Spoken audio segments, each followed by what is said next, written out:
we are live. All right, we're live. Cool, man. Dude, thanks again for hooking it up. Another Comics Misexplained night. Another Always. Sunday night, 8:30, 8 p.m. EST.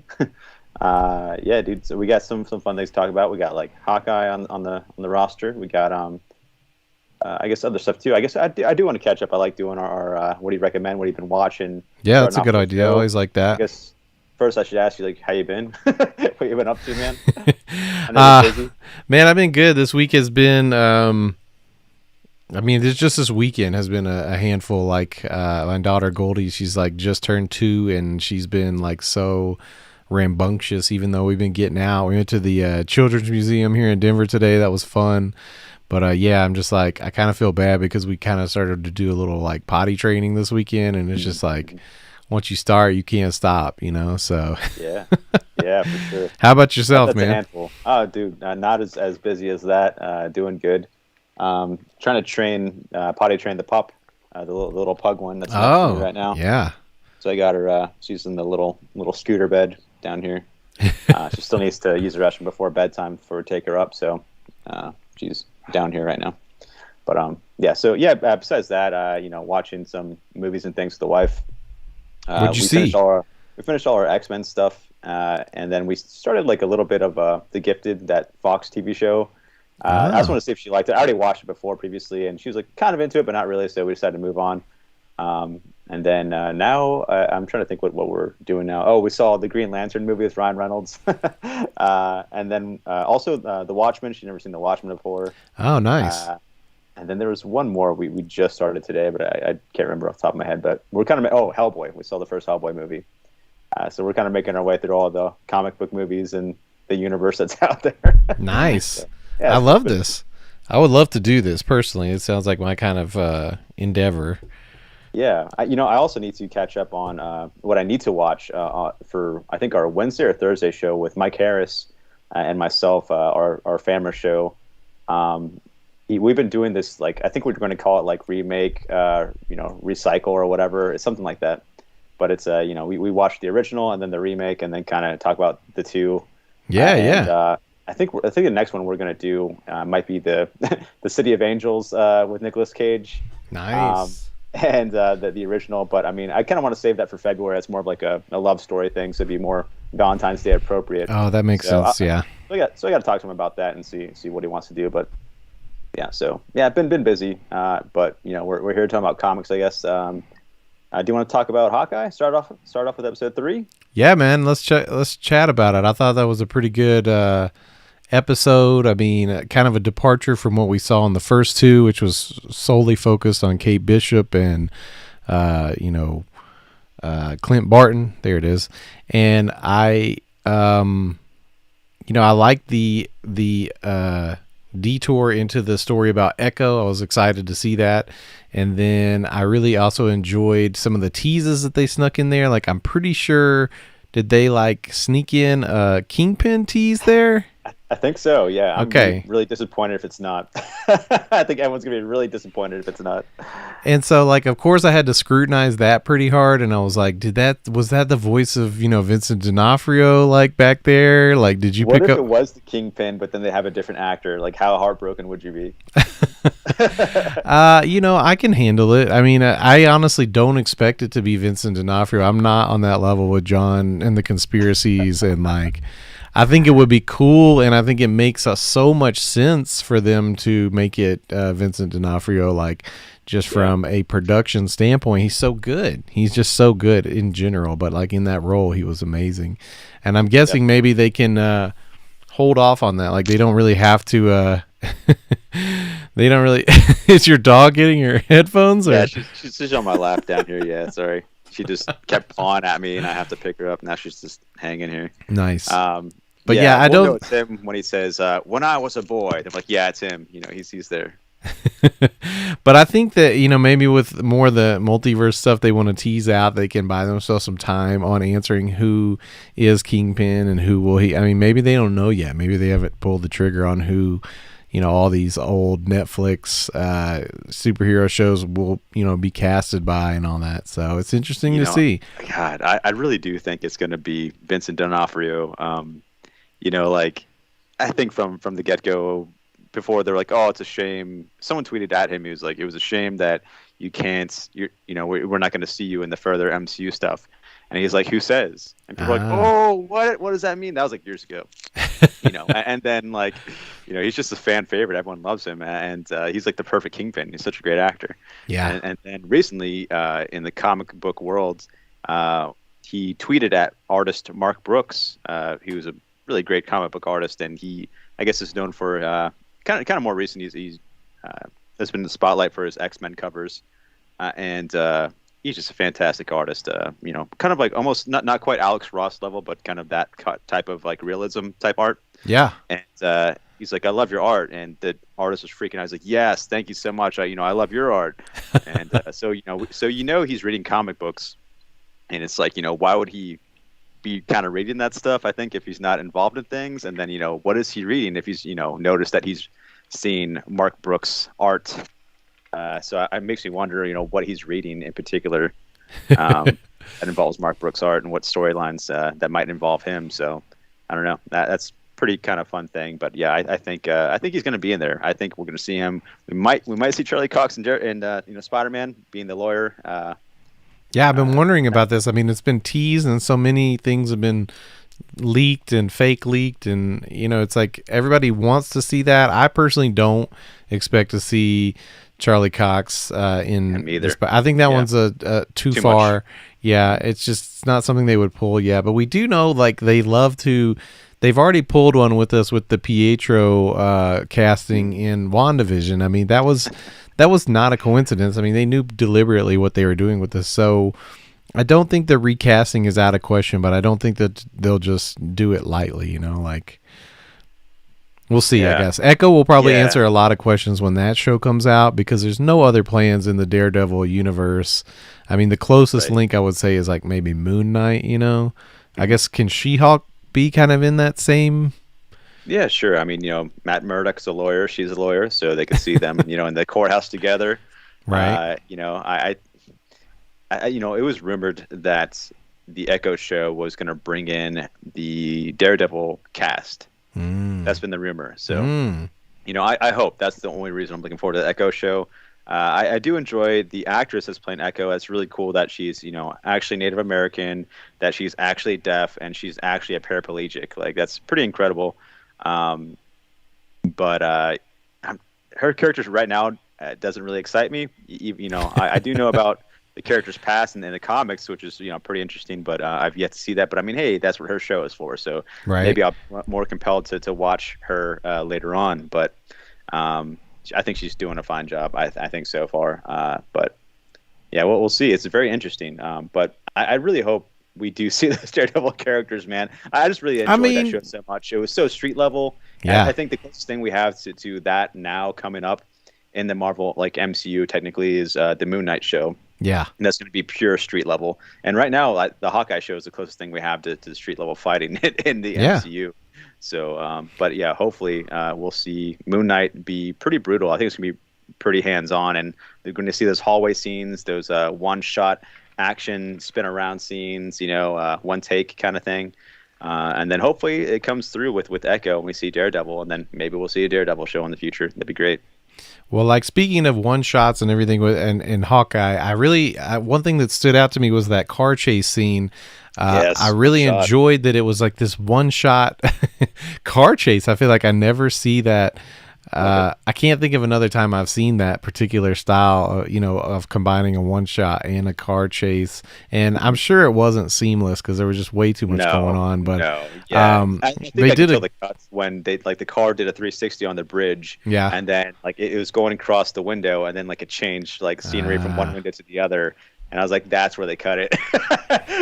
But yeah, it's a great idea, and they made it look as seamless as they could, and I was really glad to see them do that. It makes scenes so much more exciting when it's a chase scene or an action scene. Just doing that one shot is fantastic. Yeah. If you remember, my favorite one shot I think is in True Detective season 1, where they're in the projects, they're undercover, they're jumping fences, they're busting into homes and stuff, and it was just the whole entire thing took 15 minutes, but it's maybe 10 minutes, but it was just so high stress in one shot, just following everyone. The camera's constantly spinning around, all one take, and that was actually one take, I believe, like no cuts, and that was just so impressive. I just love that show so much, and just that scene in particular just always sticks out in my mind when it comes to one shots. And I guess Wes Anderson's kind of known for doing that too, but it's just so much better, I think, in action scenes than just set scenes. Nice. Yeah, I totally agree.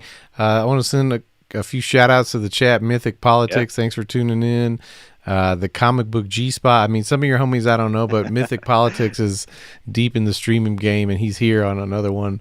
So I was always glad to see you in the chat, and he's Yeah, that's probably what's going to up. be going live himself in like an hour or something, I would guess. So if you are I want watching to give on a shout out Twitch, too to Chad, 90 MFC, 90 Miles from Comics. Him and his band are always rocking out, and he's got a young child himself. He's been taken care of. He's been staying out of the comic video game for a little bit, but we're always glad to see him in the chat. And Robert Galvin, the comic book G Spot. Good to see you, homie. Always good. uh, Fantastic. Yeah, always good to see people come and hang out. So. did you have any other takeaways about Hawkeye episode 3? I mean, I know this one was like a little bit shorter Yeah. than what people got used to with the first couple of episodes, but if I guess it's always hard when you do get 2 episodes in a row and then you just go on to just one. Sure. I think I love the homages to the comic book.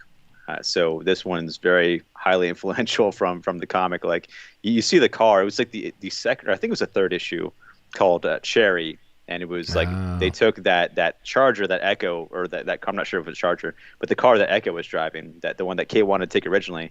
Uh, yes. that was their vehicle in the comic, and it was like Clint's favorite car, and they took that for a spin, and he was trying to label all his trick arrows, and he didn't have time to, and so Mm. they were like being chased by all these Mini Coopers, I think, from the tracksuit Draculas, and they were testing out all the arrows, just trying to shoot, and not sure what they're gonna do, and I guess their joke one, and this in the TV show, the joke one was a plunger arrow. Like a plunger arrow, really? Like what's the use for that?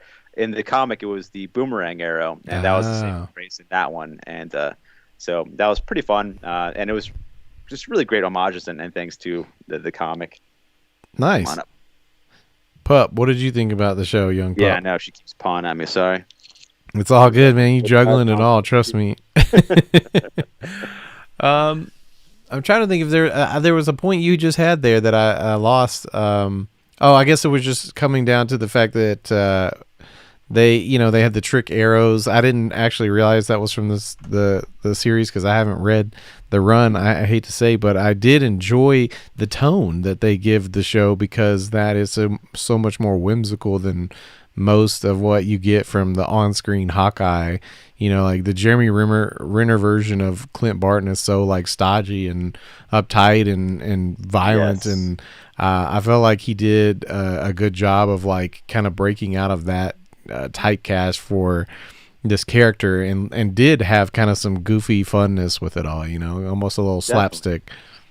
I like how he's warming up to Kate. At first he just wanted nothing to do with her, and just like, all right, see you later, get out of my face, and whatever, don't talk to me, don't text me unless it's an emergency, and now he's kind of treating her almost like an adopted daughter. Oh yeah. He's warming up to her for sure. He knows that she's really skillful. I guess the one thing I do question is like, what's up with that giant arrow that's now like on the middle of a bridge, that's just there forever? Like, how are they going to get rid of that? How are they going to get rid of that big, huge sentinel in the middle of the ocean? That's a And, great point. They're trying to just just going get to other. ignore that entirely, I would think. But you never know. Yeah, The MCU, man, they love to get that connective tissue going. But I hear what you're saying. I mean, that was a great moment. I'm assuming that wasn't from the comics. I feel like that was a very no, MCU moment, yes, to play off the Pym and particles. particles. Yeah, that was great. People are kind of like speculating, are we going to see Ant-Man in this show, because Oh, they keep referring back to him and Paul Rudd are really close, really tight. They're always like the nice. jokesters hanging, like they're always together on the set. Whenever they're on the set, like there's homies. They're always doing silly pictures and interviews together, so they're real tight, and there's a lot of Ant-Man jokes in this show.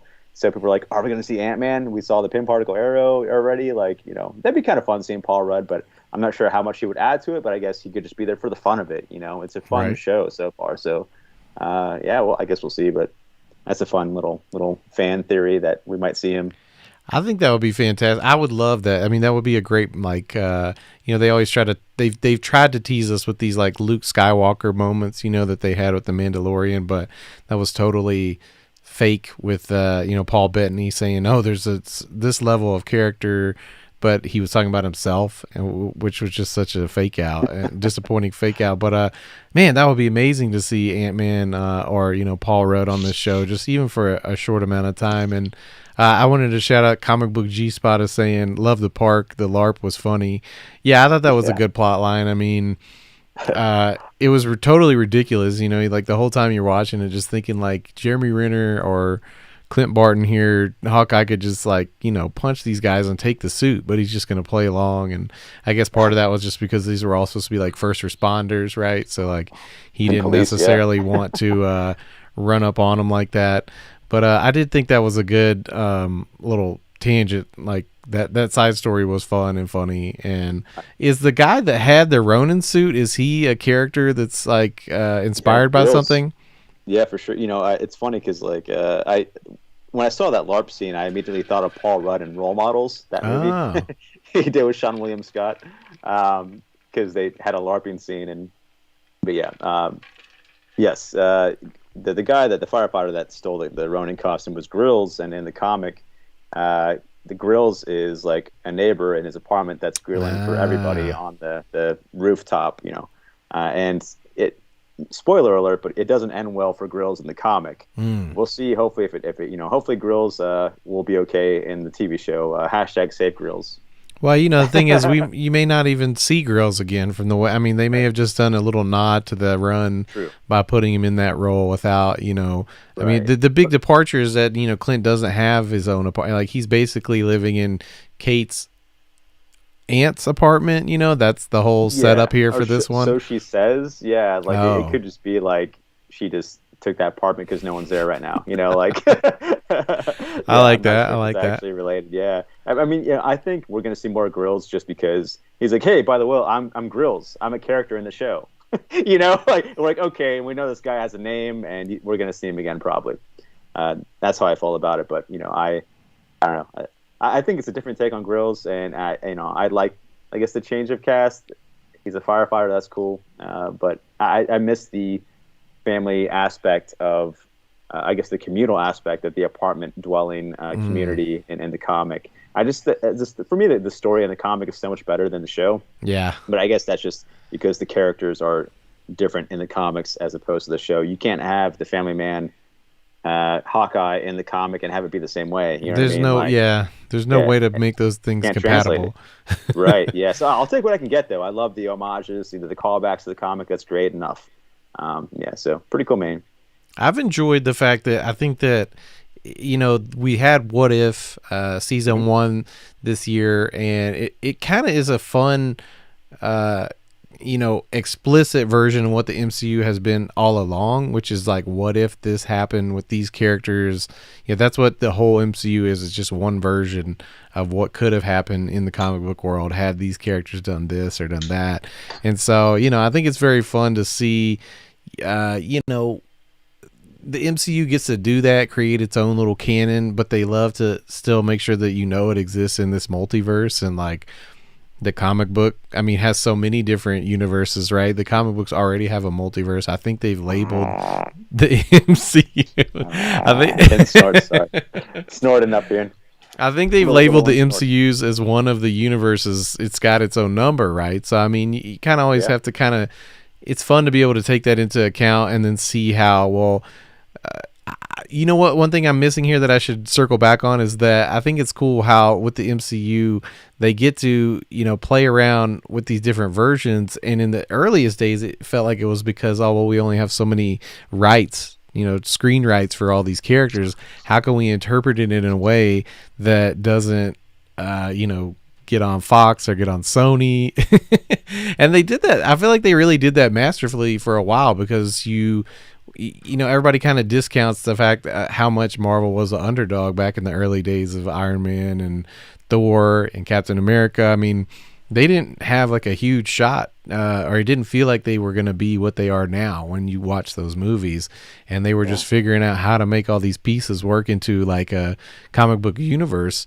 And sure. now they have almost all their rights back. The only ones they really don't have back are Spider-Man, but they share the rights, so it's like you kind of have to wonder how do they tie in all that, the previous stuff that they did, because they had to, into like, okay, well, now we could literally just make these comics if we wanted to, but they have all this backstory that it's like baggage or something.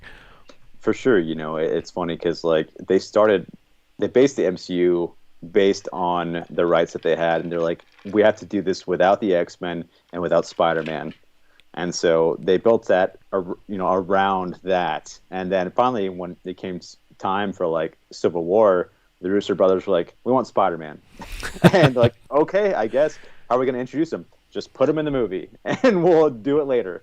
And it's like, okay, sure, make a deal with Sony and we'll see what we can do. And they did it, and worked out fine. They made more Spider-Man movies and the contracts and all that good. But and then, the only ones they're missing is the Spider-Man contract, which Sony will never give up now. There's no way. You can't pay Sony enough money to give up Spider-Man. There's no way. And then also Incredible Hulk from Universal. They have the distribution rights, I believe. Oh, really? Yeah, so that's why you haven't seen an Incredible Hulk movie in a long time. I didn't realize that's how that was still working. It's rumored, though. It's rumored there's going to be a new Hulk movie coming up, and I think they want to introduce Amadeus Cho. A new Hulk, a younger Hulk, Of course. Makes sense with all the other cast. Young Avengers coming on. Right. But that's a rumor. We don't take it for a grain of salt. But I think that's a smart play. You got to like try to get that happening. We're not going to have Ruffalo forever. No.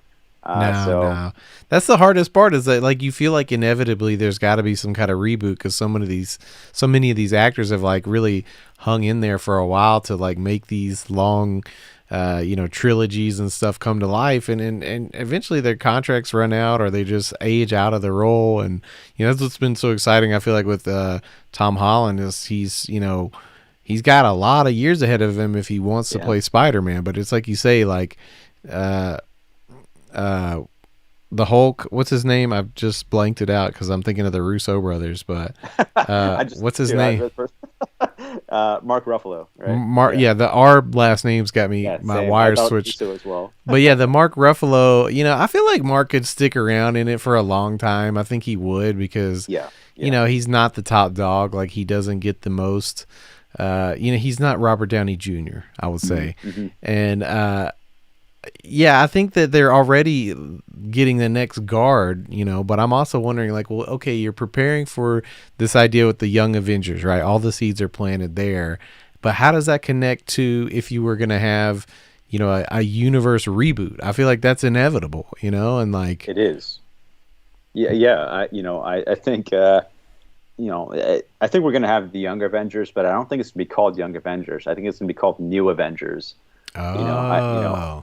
Or they could just keep Avengers and just say Avengers, like how you have all the other reboots like Predator and Rocky. We could have that again, but I mean, I really think it's going to be called just the New Avengers instead of Young Avengers, because it's like kind of calling out the other actors for being old. That kind of implicates the other actors being old, and they don't want that. So it's like, I think we're just going to get New Avengers. But I mean, I think it's inevitable. You want to keep the universe going. Time is a real thing you got to deal with. It's real. You can't avoid it. So it's like, how are you going to keep a franchise fresh and growing? Like, you got to get new talent and play the same characters. Luckily for them, Marvel Comics was ahead of the game and thought of that ahead of time. So like, for them to do that, I mean, they're lucky that even happened. Like, that's kind of happening now in DC Comics a little bit, but not to the extent that Marvel did it so long ago, and now we're seeing that in film. It makes you wonder too, like, what's going to happen after they're done with, all the youngins and getting them on board, because they're only going to stay so young for so long too. And, once their time comes, when they're like 30 and 40, what happens then? Is it just, are they going to call it wraps? Is that it? Because like, there's no comics that are based that like, oh yeah, well, there's a third predecessor, it's like, that's not a thing. So it's like, I don't know. Well, it's funny. I think that you just brought up DC and saying they haven't done this as well. But I feel like when I read DC comics, they actually have the legacy characters like way more developed, way more iterations, if you will. And I just say that because like I really enjoyed watching Young Justice cartoons. Oh, nice. Up to three. I think they have three seasons of that now, but that really capitalizes on all the legacy. Like you have to think about each one of the major characters that takes up the Justice League. They all have like multiple proteges. Like Batman, especially, man, he's the worst. Sure, He's got like there's so no many. like Batman though. The next Batman just happened recently, where there's an actual comic called The Next Batman, and it's I think not Lucius Fox. It's Lucius Fox's son, Jace, I believe. I see what you're saying. And he's like, it was in the news. He was like the first Black Batman, and that would be a huge hit, I think, in movies. Like have the first Black Batman, like fantastic. Well, are they working on an alternate Superman as well? Like there's a movie in production. His son is the new Superman. Technically in the comics, that they're starting his story where it's like, I think Clark Kent is going off to like a different planet or a universe or something to take care of something. So he's in charge of Earth now. So now you have John Kent, his son, being the new Superman.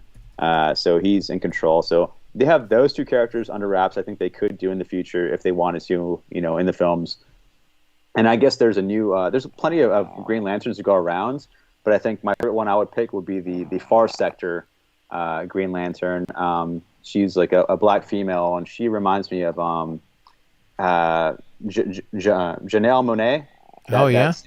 She kind of looks like her, and I was like, yeah, that'd be great. That'd be cool. Well, have you heard about this? Michael B. Jordan is developing a black soup. That's what I was referring to. I guess I thought it was a movie, but it says for HBO Max. A script for Val Zod version of Super. That's kind of what I was getting at. Is just like I think they've already, they've started in on that. I don't know how realistic it is it'll come to fruition. This article that I'm looking at now is from July, so you would think there would be a lot more recent news if that was the case. But sure, yeah, I think that's going to be a thing. I think it's going to happen for sure.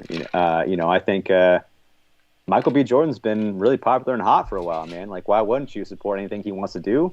And he's he wants amazing. to take on Superman. Like, yeah, bring it on. I think that's the character of the President Superman, and that one is recently came back in the comics recently with their newest like reboot, where it's like that Superman President is like kind of the forerunner in some stories.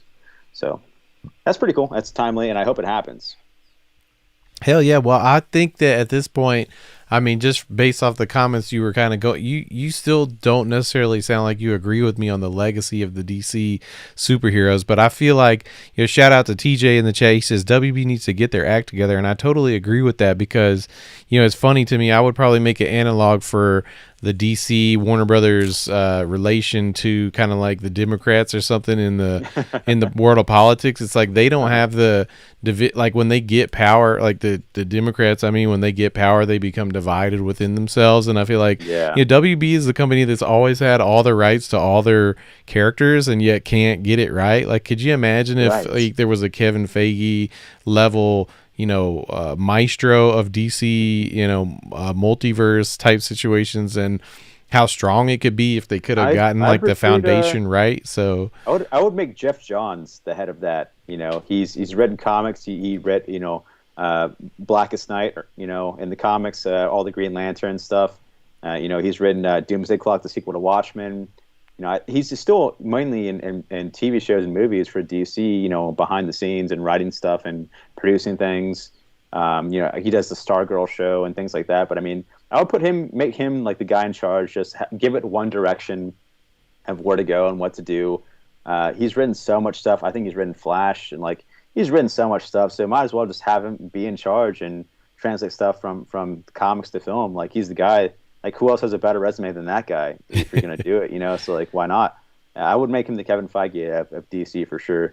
Well, I think part of the hard part is that, the thing you see about Kevin Feige is he was, at least from my understanding, is he was, like a film guy who had an appreciation for comics. Not that he didn't come from the world of comic books. He just knew all about it. And so I know he kind of, like, broke his really made himself a figure in this world by working on the original X-Men film, and he was really a Yeah. big push for that film to be so well received because he was always referencing the comic book material. And I feel like when he got that opportunity to go to Marvel and continue that mission, it's just like you don't see many people that are able to do that. I think Snyder, man, like wants to do something along that level, but just he's too much of like a film visionary, and I don't feel like maybe his vision connects back to the comics the same way it does for Kevin Feige. That's just Correct. my takeaway from it. Yeah, I think we've seen, what he's done with, Watchmen and other properties that he doesn't quite understand the source material, what the Thank you. original writer was trying to say, but instead he does a more like, I guess, which you should, I guess, theatrical presentation of, a different version of that or an interpretation of it, which comic book fans get mad at because it's not what the true story or reasoning behind the characters are, at their soul. But instead, you're giving people reasons to love Rorschach and things like that when they shouldn't. He's Right. He's homophobic and he hates he's a conspiracy theorist and people are like, oh, Rorschach's my favorite character. It's like, you're not supposed to like him, dude. You got to read the comic. It's like, so things don't translate well when it comes to Zack Snyder. But he does his job of making things look fantastical, I guess I should say. I guess mostly he always does those slow motion shots, which are, I guess, fantastic and people love, which, you get, I don't know. I think once you watch enough films, you kind of maybe get tired of them, but I think he does a nice job of making it look well. My wife really liked the Watchmen movie first time she saw that. So Nice. I'm glad I she really liked enjoyed it. I mean, it was one of my first big screen comic book adaptation experiences in the theater, and I really love the comic. I'm actually trying to remember if I read it before. No, I definitely read it before the movie. I don't know why I was getting my memories wrong there, but yeah, I mean, it is kind of shocking that if you don't read the comics, you don't know how big the ending has changed in that particular adaptation, which I think in the end, like the message still holds through. I think the vision of what they were trying to say with it, is mostly there, but then to put it on, Dr. Manhattan entirely is just kind of like, it's weird, it kind of pulls the tablecloth out from under the. Sure. But I understand why he did it.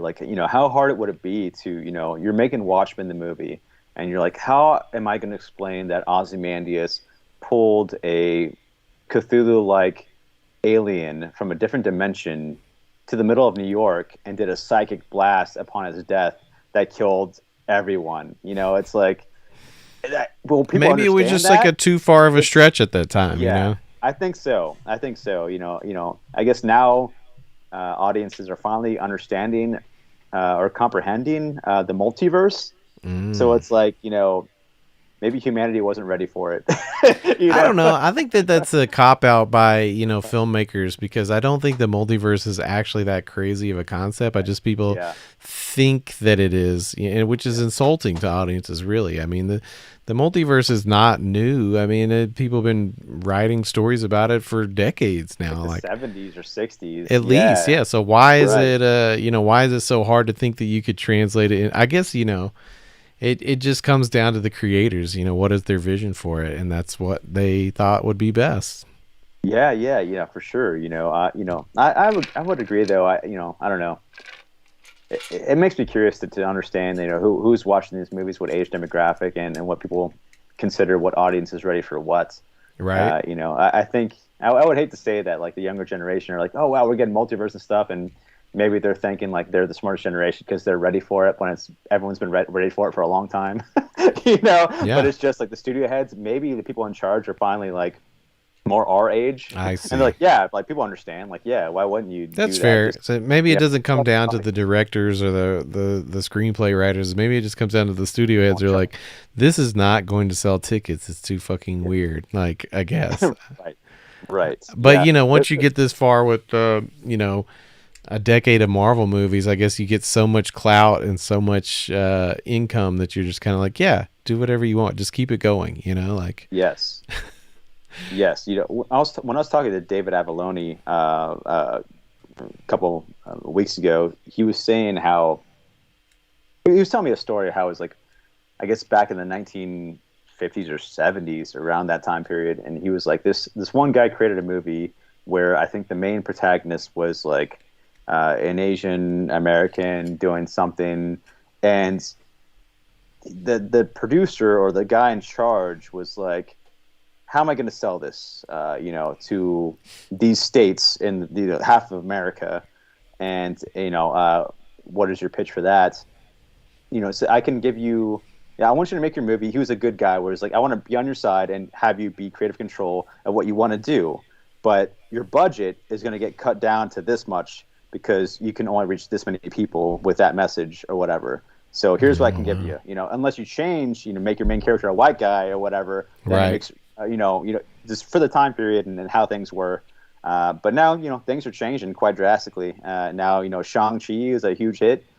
Black Panther is a huge hit, and I think we're seeing these markets that haven't been tapped, that been waiting to be tapped for a long ass time, come to fruition. So now things are changing, times are changing. So we'll see now, at least to more better story writing, more people willing to take a risk and roll the dice and see what hits.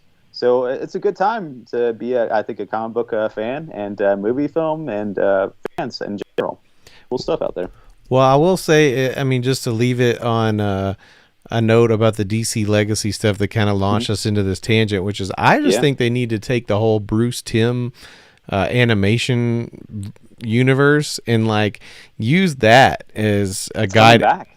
Oh, it's coming back. What do you mean? Yes. Bruce Timm is now has a new animated show coming up. It's the follow-up to the Batman animated show, kind of, to a certain extent. Oh, really? I believe the Batman design looks like his more earlier version from the 1950s, I believe, where he has kind of like a different kind of ears. But yeah, check it out. Look it up there on the internet and see what you find. Yeah, I'm looking it up now. It says Batman the Cape Crusader animated series creator always wanted to make. Bruce Timm, J.J. Abrams, and Matt Reeves preview the new HBO Max series. Interesting. Yeah. Wow. Well, I got to dig in more. I got to read more about this before I can really speak on it. That sounds fascinating. I guess I just wanted to give, props to that whole, I feel like that's right along there with the X-Men Saturday morning cartoon. The Batman animated series was legit, and it launched such a huge universe of stuff that came after it. I mean, there's this Superman show and Justice League show, and I was talking about Young Justice earlier. I feel like all that is a great roadmap. You could do so much more with the on-screen version, but I think, especially speaking of like legacy characters and stuff, I mean, I got so much enjoyment out of watching so many of those series. Batman Beyond, of course. I mean, that was a huge, gosh, that was a great series, man. And, they do feel like they're made for a very young audience. Like I'm imagining as I'm reading this article, just kind of skimming it as we talk, this is for HBO Max. I'm imagining this is for a little bit more mature audience, a little more grown-up audience. I think, God, I hate to say it, but I feel like Bruce Timm was the guy that was holding back or making decisions that were not good in the Batman animated TV show series. I mean, he's done some solo movies, like I guess somewhat recently was the Batman and Harley animated film, which is not good at all. Oh. And but it's more like he's always like really sexual into it. I think he's a horny guy.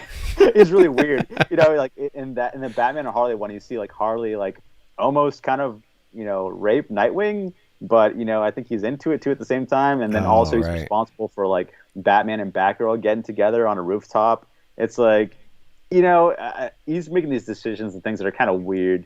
It's like his fantasies just come true on film and animation, I guess I should say. Hey, if Quentin Tarantino can do it for years, why can't Bruce Timm? I mean, but the thing is, like, I forgot the other guy responsible for the Batman animated series, but his partner, like, kind of held him back and did things that were proper towards the comics and really, responsible with storyline telling. And I think Bruce Timm needs that reiner, kind of someone to ring him, and that leash. And so we'll see what we're gonna get with like a whole Bruce Timm Unleashed series. Hopefully, it won't. I don't think it'll be. I don't think it'll be a Bruce Timm. I mean, just reading this article, it does seem like J.J. Abrams and Matt Reeves have Team effort, yeah. significant, input on this. It also, in one of these quotes here, it says, in Bruce's word, in this new iteration, it's just Batman now. The Justice League doesn't exist. There aren't any other superheroes. It's Batman. It's Batman. You're watching this lone figure swimming through the cesspool of Gotham. It's Batman alone. So it's giving me vibes, especially because it's on HBO Max, that this could be similar to like the Spawn cartoon, but interesting for Batman, you know? That'd be hilarious if you see like Bruce Timm spin around in a chair, like the Crypt Keeper, like Tom McFarlane in the Spawn show. He's like, let me tell you a story about Batman. But I hope so. I hope they can rein Bruce Timm in. But yeah, I think it's going to be early Batman. The animation I saw for the photo that they used for the show looks like the first iteration of Batman, so it makes sense it's going to be his early career. Maybe we'll see him hold a gun. That'd be interesting. I have no problem with Bruce Timm. I like how Bruce Timm is kind of like horny on main with the the Batman iteration that he has. Like all of his, I mean, nothing about what he does is explicit, but they're very much like pin-up style, art. Yes. All the girls and art. Everything are all very like, super perky 50s, titties looking. Great pinups, man. Yeah, for sure. He's a great artist. Yeah, but absolutely. It's also very just simplified, like all his designs are, I'm not saying that they're easy to draw or anything. Like I'm just saying that that's what makes them so beautiful is when you see a simple design done so well. And that's what he's always done with all of these. That's why I feel like the whole animated universe of these characters is based off his style, that everybody has these kind of certain, it kind of reminds me of Beetlejuice architecture or something, the way that the shoulders are always kind of wider than the waist, and everybody has a little bigger eyes. Yeah, distortions on purpose, not like disgustingly so, but it's a beautiful style to look at. And I know they've even done some comic book runs based on it, but for me it was always just that animation is going to like stick with me all my life probably, unless we'll see what they do. That's right. They brought back the animated comic, with Bruce Timm leading the charge of the animated show and comic version. So now you get to see like a Red Hood version of Batman the animated series, which is really cool. All these new characters that you wanted to see in the show, but they weren't there yet. So you can see it in the comic, which is really cool. I'm so glad they brought that back, and I really would love to read those and catch up on those. I love the show so much. Have you ever watched any of Young Justice? No, because I think I saw all the animated series, all of I would say the majority of the Superman show back in the day, and Batman Beyond, and then by the time Justice League came around, I think I moved and like didn't have cable or whatever. So now all that stuff's on HBO Max, and I made as soon as I got HBO Max, the first thing I watched was Batman the animated series, all of it, and then same thing with Disney Plus. I watched all the X-Men series, all of it, and then I started Batman Beyond, and I wanted to finish that. The next move I was going to make after that was to watch the Superman show, all the Superman, and then I was going to do Justice League. Quite a queue going. That's a huge queue. Like, there's well, a lot even after, I mean, if you can, I would say. I want to say this, but I haven't watched all the rest of them that you have planned, so I can't speak to the quality. But I would just say the first 2 seasons of Young Justice are really fun because there's like so many series of legacy characters lined up that they put into good stories, and then some definitely like weird stuff happens with all the Arrow legacy characters. The 3rd season I didn't actually finish because it came out on that DC streaming service, and then it got absorbed into HBO Max, and I just haven't gotten back to it, but it was super. A new one on top of that, there's a new Young Justice series on top of that, just came out this year. Is that the live action one? No. That's not Titans. No. Oh, so is there like animated. You're saying there's 4 seasons now? Correct. Oh, wow, dang. I believe it's Young Justice something like a subtitle. Yeah, I think they have been doing that since season 2, so that makes sense. I mean, there's always some kind of like season 2 was all about this alien invasion, I think. and they have this whole I shouldn't get into it because it's all foggy. I'm going to say something wrong, but anyway, I guess I'm pressuring you on the stream to watch it so I can talk to you about it more. Yes. Am I okay watching Young Justice alone besides without watching Justice League or yes, Superman? absolutely. Okay. I think if you have a cursory knowledge of the DC lineup of characters, it's not like you're going to pick it up and be like, what, some aspect of some story that's just like ever present. No, I mean it's very straightforward. I mean, when it starts, it's like there's a bunch of younger characters that are kind of like under the wing of the Justice League, and it's really their story though. You don't really see the Justice League very much. They're there. That's what's fun about it, is like it's connected in a tenuous way. You know, the Justice League is there. They definitely have their influence, and it really, the story really follows the young version, these legacy characters through a bunch of stuff, and that's why I enjoyed it, because I felt like, one thing that I always enjoyed, did you ever watch that cartoon Reboot? Yes, actually, it was funny you say that, because recently I've been using the Tubby app, which it's a free app, and they have like free shows on there, but you have commercials on there every like one or two every episode that you watch of something. But I watched all of the Beast Wars episodes, and then Beast Machines after that. And then because I loved them as a kid, and so I just wanted to relive those, and I never got to finish Beast Machines as a kid. It was bothering me to know the storyline, the full storyline of the original and the sequel. Did that, then I was like, that's 3D animation, and I also had huge fondness of reboots. Yeah. So I started Reboot again, for the first time since I was a kid. I want to say 2 weeks ago. And so I'm on episode like 4 or 5, like pretty early on it. And you've watched all of it, or? I'm only on episode 4 or 5. So you've never seen it?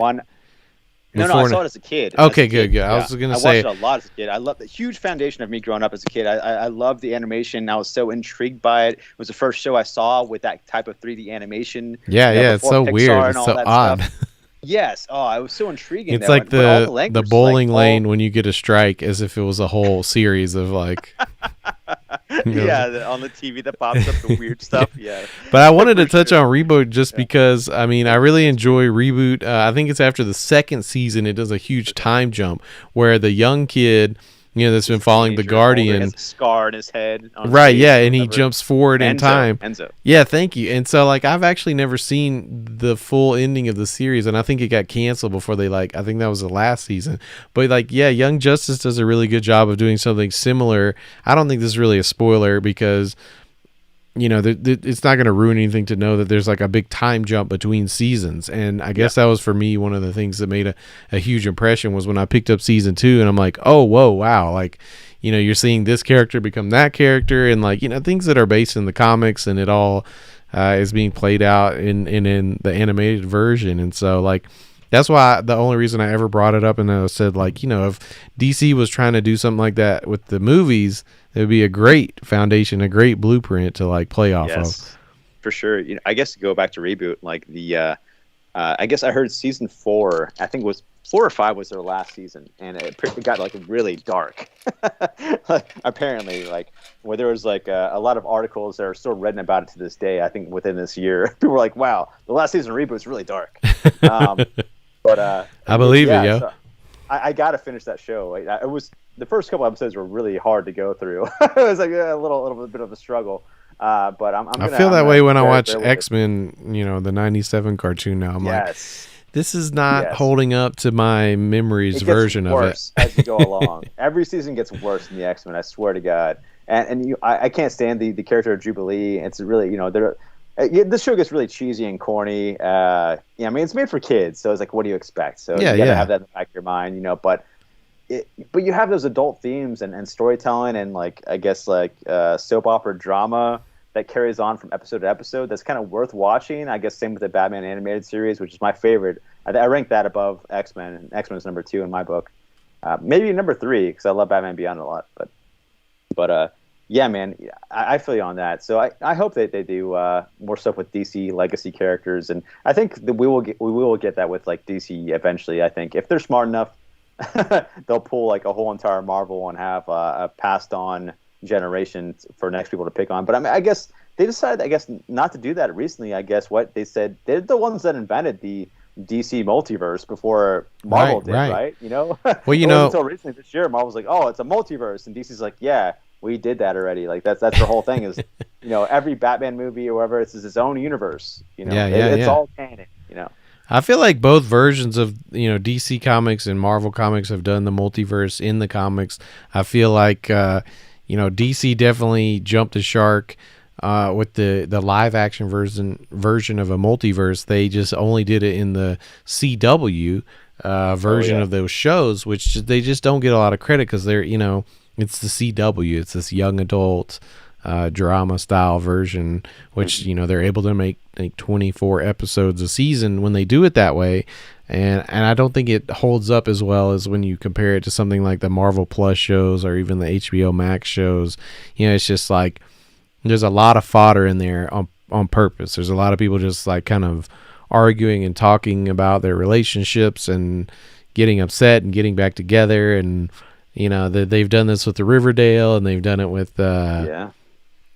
It's just their formula, with those adaptations on that, and it's fun. I mean, I really enjoy when they do get to those moments. Like it reminds me of Dragon Ball Z, where you will watch like a whole episode of Dragon Ball Z, and you could have probably gotten the most out of it from just like the previously on Dragon Ball Z and next time on Dragon Ball Z. Like you could just take those two end caps. Watch the next episode real quick. Just take the little clips from both end of the episode and just show me those. That way I know, like, oh yeah, Goku powered up, and it's like the same with the Flash or the Arrow. It's like, oh yeah, Oliver and what's her name broke up again, and so and so's dead, but he came back, and just like a lot of stuff that like they take their time getting to the point.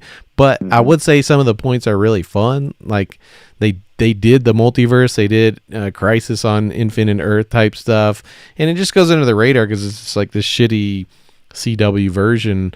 But they did even interlace it with the movies. Like I know like the Flash version, the movie version of the Flash, came into the DC or the WB shows, and it's just interesting to me to see how people play. I guess that was what my original metaphor was about when I was comparing them to like Democrats with the infighting. It's like they weren't allowed to use like Harley Quinn or Batman, or it's very similar to the way Iron Man was so successful, with Arrow being so successful to launch its own Arrowverse. Like these people were like put in a box, and they still did a great job, of making something out of, I feel like it's like throwing them a bone or something to say like, yeah, we're not going to use this, so you use it. And it's like, why the fuck not? Like these people made it work. Like, why can't you make it work with a silver screen budget, I think the big difference is the budget, between Disney and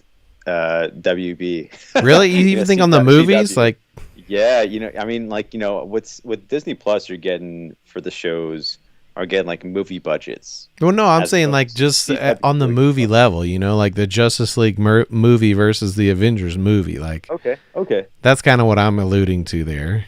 Versus, I agree with you on the shows for sure. Yeah. When we're talking about the shows, it made me think about I guess the Batwoman TV show on Ruby Rose and what happened with her, and how I guess apparently I think Grant Gustin, or it might have been like the other dude, Stephen Amell, that was on Arrow, that played Arrow. I'm not sure if it was time that he was on Flash or vice versa, but I guess whatever happened, whatever show is popular the most, like they were like, oh hey, I had a great time guest starring on that show, and they had always like catering and this and that. Like, can we get that for our show? Oh, wow. And they're like, well, when you make ratings that are like the best, whatever, then we can talk about it again. And he's like, oh, okay. and so like just got deflated because like, I guess apparently they just reward their best show ever, and that's it. And then everyone else is like slave labor, and apparently Ruby Rose has a big like, beef and how she got injured and stuff there in the show, and no one was there to support her, and she left. And there's like claims that she claimed I guess insurance fraud in her injuries, that she was actually injured before, and that's why she left. And people are like, oh no, well actually she left because of something else. Like, I don't know, there's a lot of like intrigue behind why Ruby Rose left. But shout out to P, the account P that leaves a heart in the comment. I love it. Is that an account or is John? Yeah, is that John? Yeah, I feel like that should be a John account with the account name. Yeah, I can't see the name. I just see the comment. There's no name on this account, which is even funnier. Love it. Well, I got to wrap up pretty soon, my friend. Yeah, I don't know if you want to touch on the only other thing I've been watching this week. Oh, you know what? Don't worry about that. Let's keep it on theme. We should talk about Across the Spider-Verse trailer just dropped. Yes, thank you. Yesterday or today? It was yesterday, I'm pretty sure. I think so too. And it wasn't a ton, there's not a ton of meat on that bone, but it was like, the first we've seen since the movie ended. You got some post-credit scenes with Spider-Man 2099 in there, and he showed up in this trailer. What is your reaction? I guess they have a release date on that. It comes out like October or December 2022. I believe so. A whole year. I think it's October. I think it's October. But sorry, excuse me. Yes, I'm very excited to see Spider-Man 2099 in that. That's like my favorite Spider-Man version since I was like a little kid. Like I was so geeked out, man, going to the comic book store, seeing like Spider-Man 2099. I was like, oh my god, Spider-Man in the future is a different guy, and he's like Hispanic like me. That's amazing. Like what happened? Like why is he Spider-Man? Like and why is he fighting corporations? That's amazing. I hate corporations. Like that's the whole entire universe. Like it's so good. Like the whole entire like I guess world or like city of New York is like run by corporations, and they're like the government pretty much. And it's like a Hispanic Spider-Man fighting against it. It's so good. And now it's like it's Roxxon, right? Which has gotten a lot of. Is it Roxxon as the corporation? It's Roxxon. No, I forgot what the name is. It's a different corporation. It was before Roxxon. I think it's before Roxxon was invented. I do love Roxxon though, because like the bad guy in that one, the president of Roxxon, I forgot his name, but he turns into like almost like a Minotaur type creature, and he's like super powerful. And so he's pretty cool too. But he's like, I love how greedy he is, and what a great bad guy. But man, I love Spider-Man 2099. I've been playing the Spider-Man video game. I played Miles Morales for PS5 first. I beat that game before I beat the PS4 first one for Spider-Man, and so I recently played all of Spider-Man for PS4 on my PS5, and in that game you can unlock the Spider-Man 2099 costume. Yes, and you select that, all the cutscenes are in that costume, so it's amazing to see like my favorite character in those cutscenes and like, high def. Like it's so sick. Oh, it's so fantastic. It almost gives you chills. Like you're Spider-Man 2099 and like the New York Peter Parker universe. It's so cool. I relate to you heavily. I enjoyed Spider-Man 2099 all the way back when I think the 2099 characters came to me because I collected the Marvel series cards that I can't remember which series it was. Maybe some of the collectors out there would know better, but they would come in a 9 card grid that would make a scene. And so if I remember correctly, they had one for all the 2099 characters. And yeah, I was always, for me, I've talked about this on the show before, how like the Elseworlds or the future versions or, all the iterations. I think, what were we talking about recently where they did like the Mergerverse or something? Like, I didn't read that, but it's that kind of stuff that gets me like, I'm not saying that they're always good, but for some reason I get excited about those versions of the characters. And I also enjoyed playing that character in the Spider-Man for PS4. I didn't get the PS5 yet, so I'm sure it's even crispier in that version. It's so crispy, and I enjoyed the Miles Morales game, but I didn't understand. I understood the story for Miles Morales for what it was, and for me, people were like, "Oh, it's too short of a game. It's so tiny. You barely get anything." For me, like, I don't have that much time to play video games, so it's like the perfect amount of a video game. I love how short it was. It's like if you can make games shorter in the future, please. Like, there's so many other games I want to play and get through because there's not enough time in the world to play like a JRPG that's like takes like 90 hours to complete. There's no way I can play for like 10 minutes. I don't know if I fully agree, but I know right now the game studios are like listening to you like this, like, okay, yeah, AAA studios are like, okay, yes, I'll make some. I did want to say I looked up the Wikipedia so I could figure out what the name of the company was, and the corporations are Alchemax is one of the big. Yeah, I had to figure out what that was. Thank you. Yes, appreciated. I'm gonna have to bounce, Jason. Is there anything we should do to sign out for tonight? I mean, I thought this was a great show. Thanks for having me. Yeah, thank you for doing this and you know, hooking everything up, all the AV equipment, man. So much preparation you got to do ahead of Every time, and all time the it's streaming good. on Twitch and on YouTube and on our sponsor Famra. Thank you to the sponsors of Famra. You can watch this on the Famra app. It's free to download. You can use my code Amethyst Goat or Phil's code. Mine is Coral Alpaca, but I'm hoping that they are getting rid of the invite codes now. I think that you Me can too. actually Yeah. just download it and sign in. I think. Let us know. Okay. I haven't seen people claiming the codes as much, so I think we might Okay. finally be past that. But if you Fantastic. need it, That'd be great. Amethyst Goat and Coral Alpaca is what you need. Exactly. Yes, please. And it's fun to watch some Famra. You can go to different environments. It's a lot of fun on there. Yeah, so thank you to Famra. And I do want to give a shout out to my record label that I work for, $20 Spin. We have a new label, new record out by a band called Atrabilis. That's a shirt I'm wearing. Oh, hell And yeah. also, we have 3 color versions of vinyl out here. Dang. So the first one is this is version 3. It's like a kind of a sun Damn, that's tight. type color. Very nice. And then we have this one is the B2 variant. It's Oh, glitter, wow. These are orange and beautiful, man. black and yellow splatter.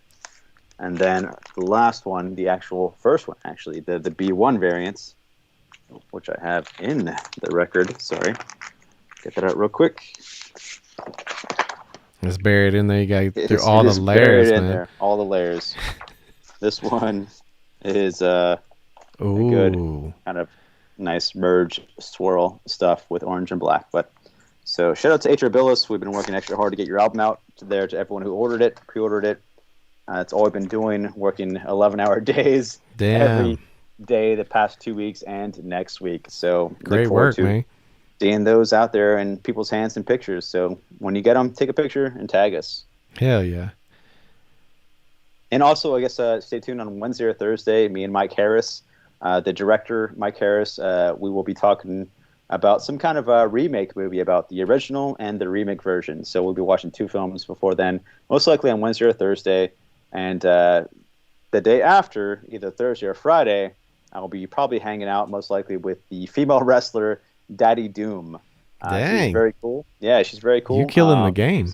She's a huge metalhead. I need to make up for this past week that I missed a guest, so going to make up for it this coming up week. She's a good metalhead, a wrestler, strong, and very cool. Looking forward to talking to her. So look forward to that on most likely Thursday or Friday. Hell yeah, bro. What's up with you, Phil? I am going to be doing my my daily morning news stream. Catch me on Twitch at Phil C. Buck, and I'll read the news and have coffee with you, as well as we'll have a new episode of my podcast, The Suck, which is basically like a coping mechanism for all the terrible things that happen in the world. We kind of like to absorb it, react to it, and hopefully make something funny out of it that won't hurt your feelings too bad, because I feel like The Suck is spelled SUCC. SUC. Yeah, the best thing to do is search for The Spotify. Suck podcast, because if you just search for The Suck, you'll get all these how to succeed type podcasts and stuff like that. Yeah, but The Suck is definitely not safe for work, so make sure you wear headphones. But I guarantee if you like the kind of stuff you watch on this podcast, then you'll enjoy that one as well. Oh, it's hilarious. We both, Phil and I, come from the meme world, and there's a lot of many social topics that they talk about and things that are hilarious. And yes, definitely not work appropriate. So please put your headphones in, listen to The Suck. It's SUCC with some of the best meme makers that are out there. They're all hilarious. They're all comedians. It's very funny. My favorite podcast. Spotify says, "Hey, this is your favorite podcast." I'm like, "You're correct." I'm dropping a link in the chat because our Yes. URL is so funny. We got thesuck.me, which is a great That's find. That's great. Yeah. Great address. All right, brother, man, I got to sign off. Yep. So thanks for having Thank you. us Thanks for for another watching. episode. And I'll bounce this down to, we'll have it a podcast version on Spotify and all that, like probably tomorrow or so. Sounds good. Yeah, check out the Comics Misexplained Spotify out there to listen to these and other episodes that you might have missed. So shout out to everyone in the chat. Warp World, thank you for joining. Kachung, all the way from Australia. Thank you so much, dude. TJ the Slab Dragon Watson, always good seeing you, homie. Across the Spider-Verse, the account P. Thank you so much.